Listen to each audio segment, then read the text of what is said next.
پھپھو، یہ سب مجھے نہیں آتا، سدرا نے معصومیت سے اپنے آنسو پونچھتے ہوئے کہا۔ آؤ میں بتاتی ہوں، مجھے اور ماریا کو بھی ہماری ماؤں نے سکھایا تھا۔ میں نے کفن کے اوپر اوزار کو رکھتے ہوئے اسے بتایا کہ یہ ازار ہے، کفن گلے سے لے کر پاؤں تک ہونی چاہیے اور اس میں کلی یا آستین نہ ہو۔ ازار سر سے پاؤں تک ہونا چاہیے۔ میں نے دونوں چیزیں اسے دکھاتے ہوئے ماریا کو کفن پہنا دیا، پھر اس کے بالوں کو 2 حصوں میں تقسیم کیا اور دائیں بائیں سینے پر کفن کے اوپر سے ڈال دیے۔ سدرا، یہ سربند ہے، اسے 3 ہاتھ لمبا ہونا چاہیے۔ میں نے سربند ماریا کے سر پر اڑا کر اس کے چہرے پر ڈال دیا، نہ باندھا اور نہ لپیٹا، البتہ ازار کو اس طرح سے لپیٹا کہ داہنی جانب کا کنارہ اوپر ہی رہا، اور اس کے اوپر سینہ بند کو لپیٹ دیا جو سینے سے لے کر رانوں تک لمبا ہوتا ہے۔ پھر کفن کی اس چادر کو جو سب سے پہلے یعنی نیچے میں نے تخت پر بچھائی تھی لپیٹ دی اور پاؤں کی طرف سے ایک دہجی سے باندھ دی اور کمر کے گرد بھی ایک دہجی سے اس طرح باندھ دی تاکہ ہوا سے راستے میں نہ کھل جائے، البتہ چہرے کو ابھی نہ باندھا۔ میں نے ایک بھرپور نظر سے پھر اسے دیکھا، وہ سفید ہالے میں 14ویں کا چاند دکھائی دے رہی تھی۔ بے ساختہ مجھے یاد آ گیا جب وہ دلہن بنی تو ایسی ہی حسین لگ رہی تھی۔ جب میں نے اسے اسی طرح بھرپور نظروں سے دیکھا تھا تو وہ شرارت سے مسکرا کر بولی تھی، کیا نظر لگاؤ گی؟ اب بھی وہ ایسی ہی کھلی کھلی دکھائی دے رہی تھی۔ میں نے اپنا منہ دوسری جانب کر کے اپنے اشکوں کو دوپٹے سے رگڑ کر صاف کیا۔ سدرا، دیکھو تمہاری ماں پر کیسا روپ آیا ہے، میں نے دل ہی دل میں اس کے اگلے سفر میں آسانی کی دعائیں مانگتے ہوئے کہا۔ ماما، وہ تڑپ کر اپنی ماں کی میت کی طرف بڑھی، مگر میں نے روک کر اسے اپنے سینے سے لگا کر بھینچ لیا کہ خود میرا دل درد سے پھٹا جا رہا تھا۔ پھر وہ زیادہ دیر تک ہماری نگاہوں کے سامنے نہ رہی۔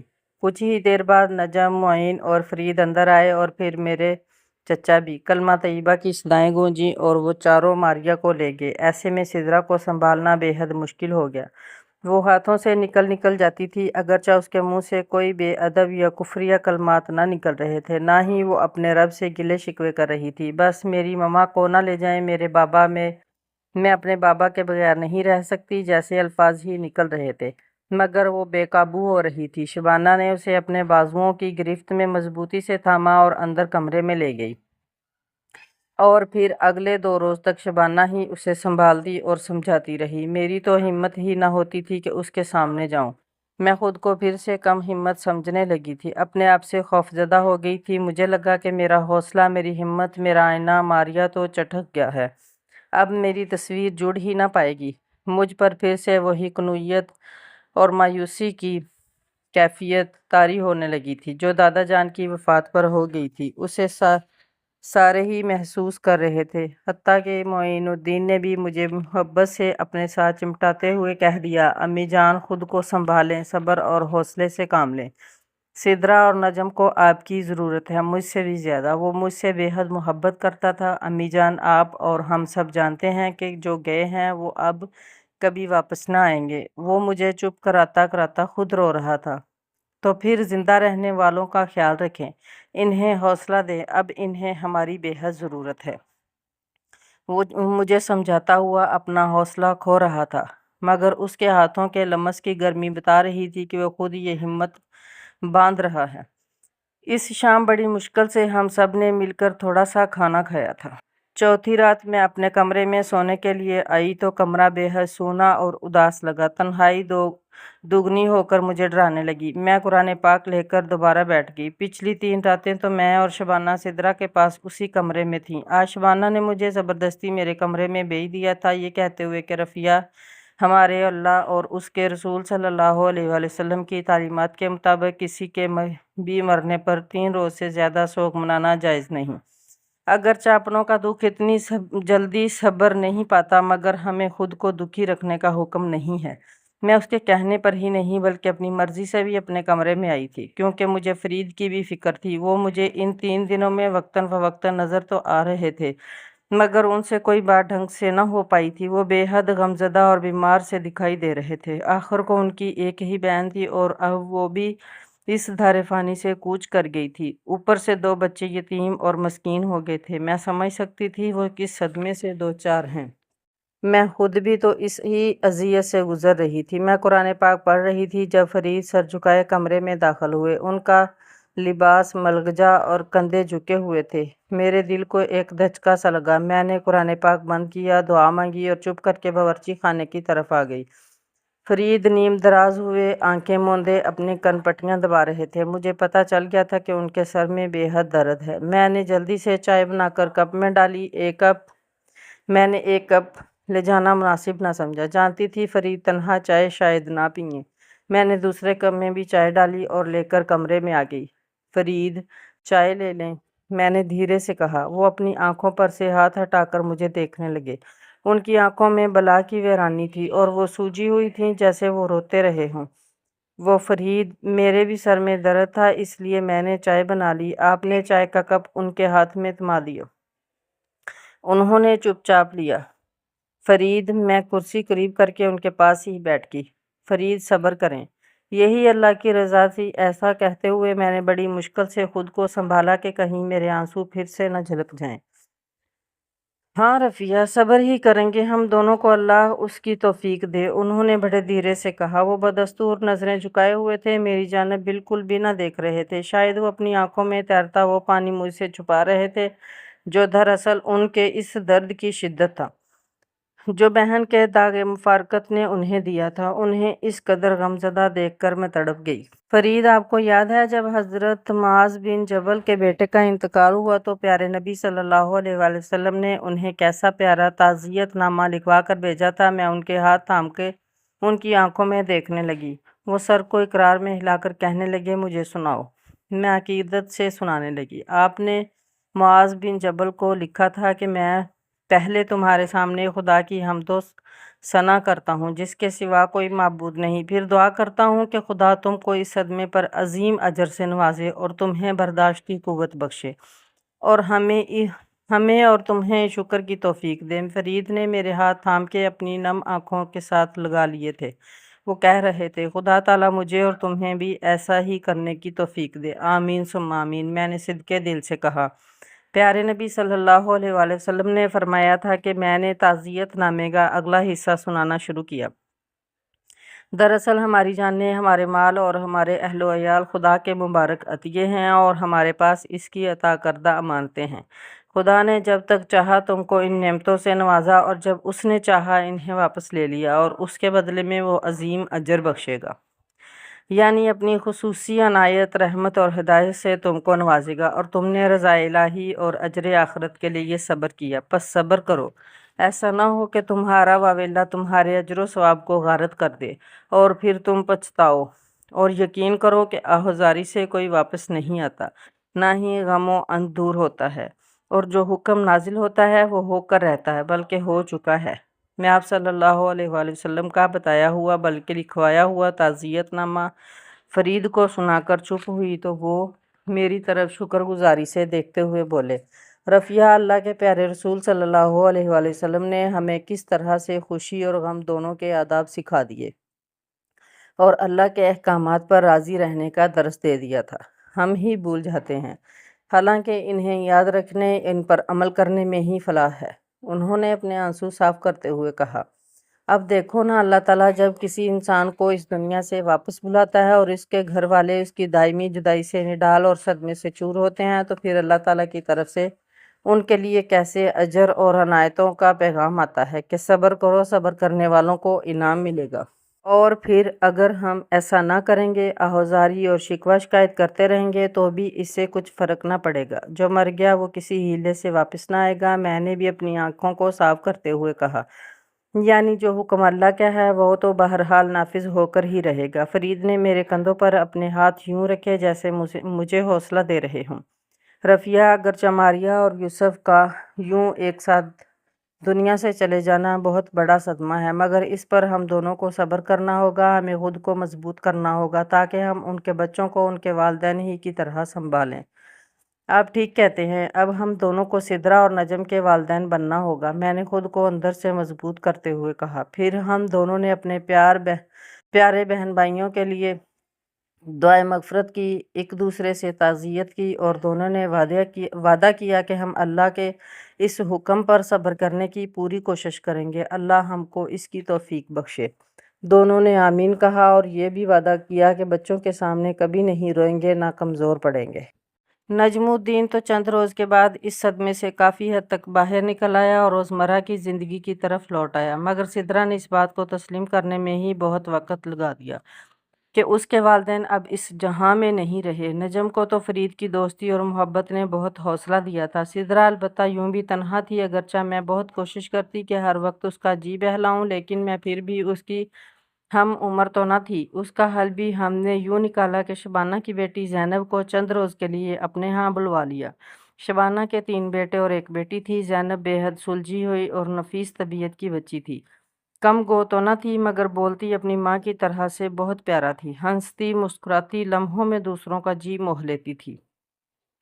وہ آئی تو لگا جیسے زندگی ہمارے گھر کی کھڑکی سے جھانکنے لگی ہو۔ سدرا زینب کے ساتھ بہت زیادہ تو نہ گھلی ملی، مگر اتنا ضرور ہوا کہ وہ اپنے معمولات کی طرف لوٹنے لگی تھی۔ وہ دونوں ہر وقت تو ایک ساتھ نہ رہتیں، لیکن کھاتی پیتی اور سوتی اکٹھی ہی تھی۔ زینب کو کچھ شبانہ نے سمجھا کر بھیجا تھا اور کچھ میں نے سدرا کی عادتوں کے بارے میں بتا دیا تھا، اس لیے وہ بڑی سمجھداری سے کام لیتی۔ سدرا کا مزاج دیکھ کر بات کرتی۔ وہ بات نہ کرنا چاہتی تو زینب بغیر برا منائے اسے تنہا چھوڑ کر میرے پاس چلی جاتی، مجھ سے باتیں کرتی، کام میں میرا ہاتھ بٹاتی یا پھر کوئی کتاب لے کر پڑھنے بیٹھ جاتی۔ زینب کو ہمارے ہاں آئے 15 روز سے زیادہ ہو گئے تھے۔ اب شبانہ کہہ رہی تھی کہ اسے واپس بھیج دیا جائے۔ واپس تو خیر اس نے جانا ہی تھا۔ میں نے ایک رات فرید سے کہا، فرید زینب کو تو واپس چھوڑ آئے جا کر۔ واپس؟ وہ ٹیلی ویژن پر خبرنامہ سن رہے تھے، ذرا چونک کر بولے، ہاں بھئی واپس؟ کیا وہ ہمیشہ کے لیے یہاں رہنے آئی تھی؟ میں نے ذرا مسکراتے ہوئے ان سے پوچھا۔ ہمیشہ کے لیے؟ وہ جیسے کچھ سوچنے لگے، پھر فوراً ہی بولے، رفیہ میری بات سنو۔ انہوں نے ٹیلی ویژن بند کر کے میرے قریب بیٹھتے ہوئے کہا، جی کہیں۔ میں جو استری کے لیے کپڑے الماری سے نکال رہی تھی چھوڑ کر بیٹھ گئی۔ اگر ہم زینب کا رشتہ اپنے نجم کے لیے مانگ لیں تو کیسا رہے گا؟ وہ سنجیدہ تھے۔ نجم الدین کے لیے؟ میں نے فرید الدین کے خیال پر سوچتے ہوئے کہا، ہاں بھئی نجم الدین کے لیے۔ دیکھو نا، وہ مجھے سمجھانے لگے، زینب بڑی سمجھدار بچی ہے اور نجم الدین کو ایک سمجھدار ساتھی کی ہی ضرورت ہے۔ لیکن فرید، میں نے کچھ کہنا چاہا۔ میں تمہارے لیکن کو سمجھتا ہوں رفیہ، لیکن ایک اچھے جیون ساتھی میں صورت سے زیادہ سیرت کا ہونا لازم ہوتا ہے۔ وہ میرے لیے لیکن کا اشارہ سمجھ گئے تھے۔ ہاں یہ تو ہے، میں نے کہا۔ مجھے اپنی مرحومہ ساس یعنی فرید الدین کی والدہ کی ایک بات یاد آ گئی۔ وہ اکثر کہا کرتی تھی، دنیا کی اکثر لڑکیاں شادی کے کچھ عرصے بعد ایک جیسی ہو جاتی ہیں، چاہے جتنی بھی حسین ہوں۔ جسم اور شکلیں لازماً بدلتے ہیں، نہیں بدلتی تو ان کی فطرت نہیں بدلتی، اس لیے ان کے حسن سے زیادہ ان کے گن سے متاثر ہونا چاہیے۔ عورت کا عقلمند اور مرد کا ہنرمند ہونا ہی ان کا حسن اور صفت ہوتا ہے، ورنہ پوہڑ عورت اور بیکار مرد دونوں ہی دوسرے کے لیے باعث آزار ہوتے ہیں۔ مجھے عملی زندگی میں آنے کے بعد اور بہت سی عورتوں کی شادی شدہ زندگی کے مشاہدے سے سمجھ آئی تھی، یہ بات واقعی صولانِ درست تھی۔ نجم مان جائے گا؟ میں نے فرید الدین سے پوچھا۔ میں معین سے کہتا ہوں، وہ ذرا طریقے سے پوچھ لے گا۔ تم ذرا سدرا کی مرضی معلوم کر لینا کہ وہ آخر بہن ہے، بہنوں کا اپنی ماں کی جگہ بھائیوں پر حق ہوتا ہے اور فرض بھی۔ وہ مسکراتے ہوئے بولے، ویسے زینب کو آج غور سے دیکھنا، اس کے چہرے پر بڑی ملاحت اور معصومیت ہے جو اس کے خوبصورت باطن کی غماز ہے۔